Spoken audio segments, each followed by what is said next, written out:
Салықты қалай төлеу оңай. Біздің қызметтер үшін бәрін жасайды. Сіз қарапайым салық төлеушісіз бе? Табыс туралы декларацияны қалай жасауға болады?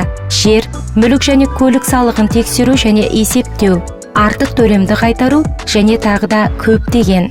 Е-салық азамат мобильді қосымшасы, дайын пішіндер мен калькуляторлары бар әмбебап көмекші. Сіз шағын бизнес субъектісіз бе? Е-салық бизнес қосымшасы салықтар мен әлеуметтік төлемдерді өзі есептейді және кассалық аппаратта ауыстырады.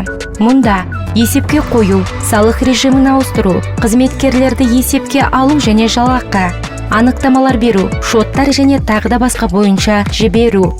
Сізде жеңілдетілген ЖК бар ма? Салықты үнемдеу арқылы кірісті арттырыңыз.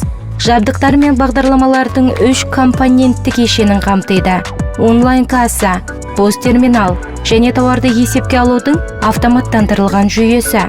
Орнатыңыз және үнемдеңіз. Сұрақтар қалды ма? Телеграмда салық бот сізге жедел жауап береді. Автоматпен салық төлеңіз. Жылдам, қарапайым және пайдалы.